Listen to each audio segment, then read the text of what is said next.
gagawin. Ano lang, papakita lang namin yung collections namin. So, ito nga pala yung aquarium namin na binili namin dyan sa Kilikilid. So, ayan. Teka lang. Pause ko muna, guys. Oh, ayan. Yan po yung aquarium, guys. So, oops, teka lang. So, ito yung first binili namin. Ito ang isdaran. Ha? Ibis? So, ito po ang mga ibis fish. Ganyan lang sila kalaki. Hindi na sila lalaki ng lalaki. So, kami lang po gumawa ng aquarium na to. Ayan. So, kung gusto niyo ng tips paano gumawa, just subscribe. We will do a tutorial for you guys. Mukbang ng aquarium. Ano? Gusto nyo? So, ito naman yung second na binili namin. Yung mga bato, guys, galing yan Australia. Yan. Imported yan. So, clownfish din. Saan isang isda din? Angelfish pero walang pakpak. Bilong-bilong ata to eh. Hindi yung kinakain na clock. Namayain kasi sila, guys. Ayan. So, they live, I think, maybe 10 to 15 years. Maximum. Ayan, mayain sila guys. Ayan, nagde-date silang dalawa.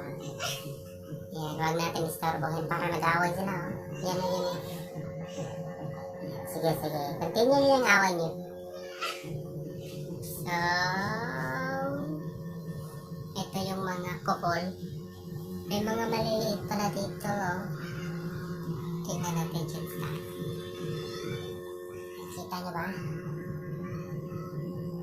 Oh my God. Uy! Ano meron, girl?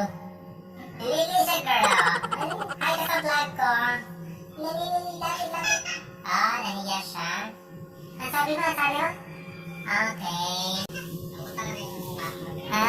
Hi ka sa vlog ko. Nahiya pa siya. Ayun yung girlfriend niya. Ayan, nakita na siya. So, yung third. Ito po yung third. Baka kabili lang namin. Tapos yung mga bato, kinuha namin ito nung naliligo kami sa video ko. Kung nanonood kayo nun, sinam namin yun sa ilawom. Yan po ay gapi. Araw at gapi.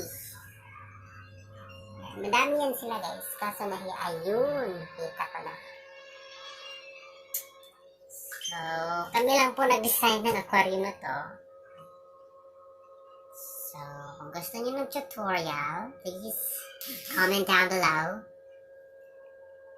Ayan. Kung gusto niyo rin bibili ng isda, just directly PM us. Ayan. Barato lang yan. Ayan. Yung mga bato. High class na bato.